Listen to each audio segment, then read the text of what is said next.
तो hey guys, welcome to my new blog. तो आज फिर से आ गए हैं एक नए वीडियो में। तो जा रहे हैं सुल्तानपुर। आज है माँ ज्योतिबा बाई फुले की जयंती। तो हम दीदी को वहाँ पे दीदी हैं जो पढ़ाती हैं बच्चों को, तो उनको इनवाइट किया गया है। तो वहीं पे जा रहे हैं,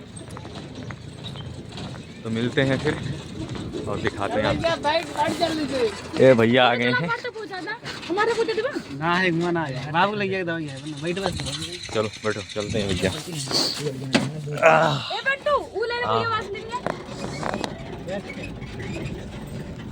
तो भाई ये भैया का रिश्ता आ गया है।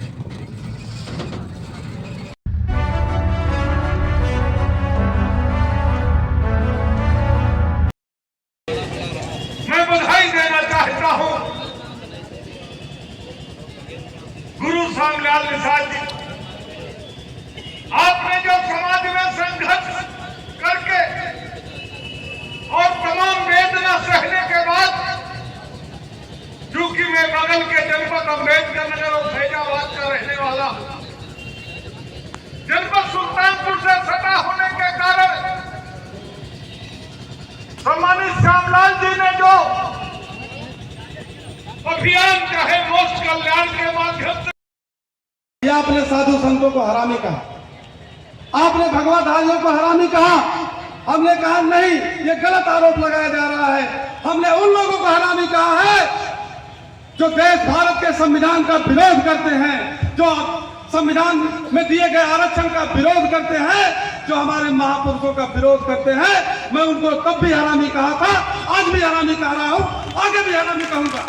उसके लिए चाहे हमको जो भी कुर्बानी देना पड़े, हम ऐसे लोगों को, हम अपने लोगों को सावधान करेंगे जो जिनके वजह से हमारा अस्तित्व है। अगर उन पे कोई वार करेगा, हम उस पे वार करेंगे, हम उसका प्रतिकार करेंगे। उसको अगर वो हमको, हमारे लोगों को गुमराह करने का काम करेगा, हम उसको सही बात बताने का काम करेंगे। ये बातें जब हमने अपने उसमें दिया, स्पष्टीकरण में दिया, क्षेत्र के हमने पूछा कैसे आए हो, कहे ना आपका नक्शा देखना है। हमने नक्शा दिखाया तो कहे नक्शा तो आपका बना हुआ है, लेकिन नक्शे के अनुरूप घर नहीं बना हुआ है। मैं मंच से दावे के साथ कह रहा हूँ, जिलाधिकारी महोदय से और पीलीभीत क्षेत्र के जितने भी अधिकारी, उनसे मैं बताना चाहता हूँ कि पूरे जनपद सुल्तानपुर में एक भी मकान जो है नक्शे के अनुरूप नहीं बना है। यहाँ तक कि भारतीय जनता पार्टी का कार्यालय, उसका नक्शा ही नहीं पास है जिसपे बना है। आरएसएस कार्यालय जो बना है वो नक्शे के अनुरूप नहीं बना है। ये लोग हमारे ही घर का नक्शा क्यों देखने चले गए? दबाने के लिए, दबाव बनाने के लिए। लेकिन धन है आप लोगों को मैं सैल्यूट करता हूं कि आप लोगों के दम पे हम झुके नहीं, हम डिगे नहीं।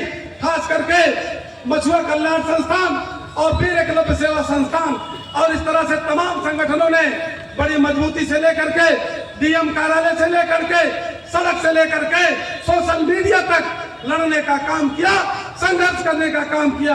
उस समय हमारी प्रस्तुति ऐसे की जा रही थी कि जैसे मैं कोई बहुत बड़ा आतंकवादी हूँ, बहुत बड़ा खलनायक हूँ। लोगों ने यहाँ तक कहा कि विदेशी फंडिंग होती है, इनकी जांच कराई जाए। जीशान अहमद के बारे में आरोप लगाया गया कि फंडिंग विदेश से जीशान अहमद उपलब्ध कराते हैं। तमाम लोगों ने तमाम तरह के आरोप लगाए। मैंने उस समय भी कहा कि आरोप चाहे जितना लगा लो, लेकिन हम सोशल वर्कर हैं, हम एक्टिविस्ट हैं। और अधिकारी ने हमसे बात किया उस संबंध में, हमने कहा मैं अपराधी नहीं हूँ, मैं गुनाहगार नहीं हूँ, मैं दोषी नहीं हूँ, मैं सोशल एक्टिविस्ट हूँ, सामाजिक कार्यकर्ता हूँ। वक्त बदलेगा, आज उनका समय है हमको प्रताड़ित कराने, एक दिन वक्त आएगा अब हमारे आदेश का पालन करोगे। इसलिए याद रखना, ऐसा कुछ मत करना कि आने के बाद मुझे दया ना आए। और ऐसा नहीं, आज नहीं तो कल, मैं इसको बता देना चाहता हूं, आज नहीं तो कल हम लोग वो संघर्ष कर रहे हैं कि बाबा साहब का जो निर्देश है कि संगठित करके दिल्ली पे राज कर लेना, दिल्ली पे कब्जा कर लेना, हम लोग उसके लिए काम कर रहे हैं। और ऐसा नहीं है कि हम लोग कुछ लोग आरोप झूठा प्रचार करते हैं कि श्यामलाल विधायक सांसद बनना चाहते हैं। वो बहुत कम सोचते हैं हमारे बारे में। मैं सरकार चाहता हूँ, अपनी हुकूमत चाहता हूँ, अपना शासन चाहता हूँ, उसके लिए काम कर रहे हैं हम लोग। और उसको लेकर रहेंगे जब तक उसको प्राप्त नहीं कर लेंगे, तब तक ये संघर्ष हम लोगों का जारी रहेगा। आप लोगों को पूरा संकट के समय में, जिस समय लोगों को ऊपर FIR हो जाती है, लोगों को सस्पेंड कर दिया जाता है, तो लोग बगले झांकने लगते हैं। दूसरी तरफ देखने लगते हैं।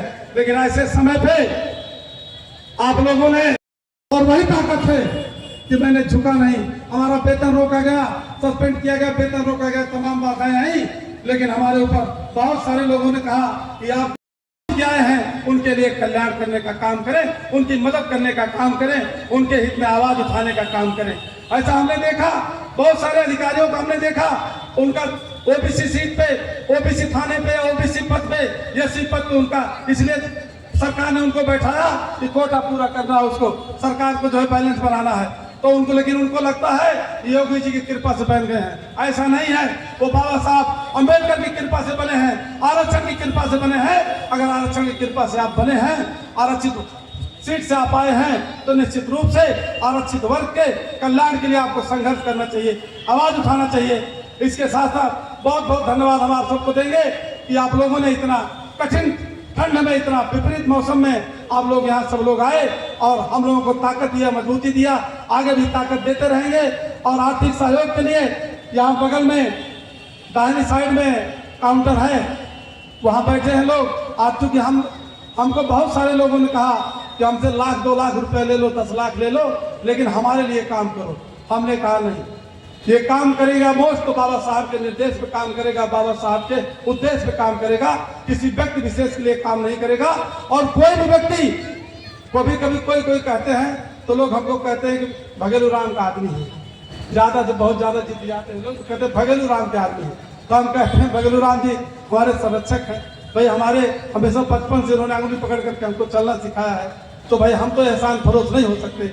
अगर कोई हमारे साथ कुछ किया है, जो लोग हमारे साथ जो किए हैं वो अगर थोड़ा सा किए हैं, वो वक्त आने पर हम उससे ज्यादा करने का प्रयास करेंगे। इन्हीं शब्दों के साथ अपनी वाणी समाप्त करते हैं। जय भीम, जय भारत। बहुत बहुत धन्यवाद। मुतिकतपुर के संयोजक मुनव्वर अली जी, राम जी, हरिराम बनवासी जी, अंबेडकर कल्याण समिति कमरावा से आए हैं। मैं आपका स्वागत अभिनंदन करता हूं। मछुआ कल्याण संस्थान से विजय निशा। एक पत्थर तो उछालो यारों, एक बार जयकारा लगा दीजिए जोर से। बोलिए बाबा साहब की।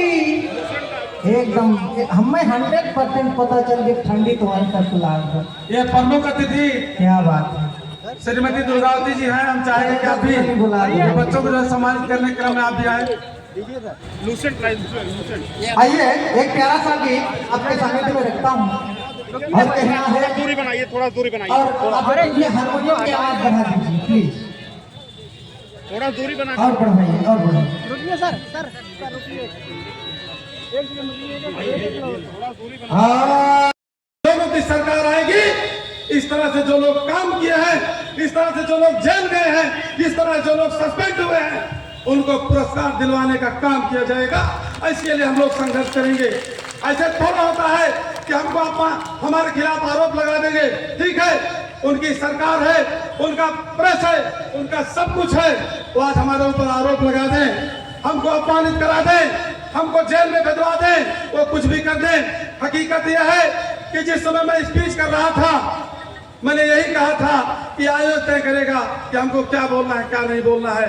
लेकिन गुंडाई जिस तरह से की गई, गुंडाई की गई, माइक छीनने का प्रयास किया गया, और माइक जो हमने नहीं दिया तो हमारे खिलाफ FIR और सस्पेंड। जय भीम बोल रहा है पचासी, जय भीम बोल रहा है, जय भीम बोल रहा है पचासी।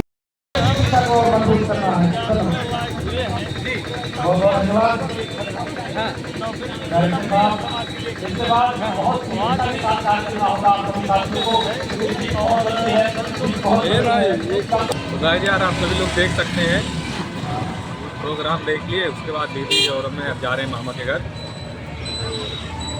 मिलते हैं सीधा घर पे, और आगे क्या ही बताएं, आप लोग देख ही रहे हैं। लोगों की सरकार आएगी, इस तरह से जो लोग काम किए हैं, इस तरह से जो लोग जेल गए हैं, इस तरह जो लोग सस्पेंड हुए हैं, उनको पुरस्कार दिलवाने का काम किया जाएगा। इसके लिए हम लोग संघर्ष करेंगे। ऐसे थोड़ा होता है कि हमको हमारे खिलाफ आरोप लगा देंगे, ठीक है, उनकी सरकार है, उनका प्रेस है, उनका सब कुछ है, वो आज हमारे ऊपर आरोप लगा दें, हमको अपमानित करा दें, हमको जेल में भिजवा दें, वो कुछ भी कर दें। हकीकत यह है कि जिस समय मैं स्पीच कर रहा था, मैंने यही कहा था कि आयोग तय करेगा कि हमको क्या बोलना है क्या नहीं बोलना है। लेकिन गुंडाई जिस तरह से की गई, गुंडाई की गई, माइक छीनने का प्रयास किया गया और माइक जब हमने नहीं दिया तो हमारे खिलाफ FIR और सस्पेंड।